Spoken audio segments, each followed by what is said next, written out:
देश भर में होने वाले लोकसभा चुनाव 2024 की तैयारी में जुटी बहुजन समाज पार्टी की तरफ से आज पार्टी स्थित कार्यालय के अंदर एक बड़ी बैठक बुलाई गई थी और इस बड़ी बैठक में क्या कुछ निर्णय हुए हैं वो बीएसपी अध्यक्ष मायावती जी ने अपने सोशल मीडिया हैंडल ट्विटर से बाकायदा प्रेस नोट जारी करके दे दिया है। बीएसपी अध्यक्ष मायावती जी के द्वारा जारी किए गए प्रेस नोट को आप वैसे तो पढ़ सकते हैं, लेकिन प्रमुख जो बातें हैं वो आपको मैं अपनी इस वक्त बता रहा हूं। बहुजन समाज पार्टी के अध्यक्ष मायावती जी ने कहा कि आज की जो मीटिंग थी उसके अंदर सभी जो कार्यकर्ता नेता पदाधिकारी पहुंचे थे उनसे जिलेवार उत्तर प्रदेश की तमाम जिलों की रिपोर्ट है वो ली गई और उसके बाद आगे अब बहुजन समाज पार्टी के कार्यकर्ताओं को क्या कुछ करना है उसके बारे में आवश्यक है वो दिशा निर्देश जारी किए गए। इसके अलावा बीएसपी अध्यक्ष मायावती जी ने जो प्रमुख बात कही वो लोकसभा चुनाव को लेकर कही। उन्होंने कहा कि बीजेपी लोकसभा चुनाव को लेकर क्या कुछ कर रही है उस पर और विपक्ष बीजेपी को जवाब देने के लिए क्या कुछ कर रहा है उस पर हमारी पैनी नजर है और हम इसको लेकर पूरी तैयारियों के साथ जुटे हुए हैं। ये बीएसपी अध्यक्ष मायावती जी ने लिखा जो आप अपनी स्क्रीन पर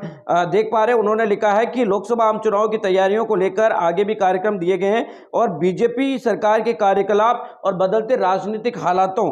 और उसके निपटने के लिए विपक्षी पार्टियों की जारी गतिविधियों पर भी हमारी पूरी नजर है। ये बीएसपी अध्यक्ष मायावती जी ने अपने आपको बता दें कि महत्वपूर्ण बात लोकसभा चुनाव को लेकर कही है। इसके अलावा आपको बता दें कि उत्तर प्रदेश और पूरे देश भर के अंदर महंगाई, गरीबी, बेरोजगारी जैसे मुद्दों को लेकर भी बीएसपी अध्यक्ष मायावती जी ने केंद्र सरकार और अलग अलग राज्यों की सरकारों को जिम्मेदार ठहराया। इसके अलावा कई राज्यों के अंदर जो लगातार सांप्रदायिक मामले सामने आ रहे हैं उन मामलों को लेकर भी बीएसपी अध्यक्ष मायावती जी ने चिंता जताते हुए कहा है कि इन कमियों पर लोगों का ध्यान बांटने के लिए बीजेपी और उनकी सरकारें जातिवादी, सांप्रदायिक और धार्मिक और विवादों अनुवादों को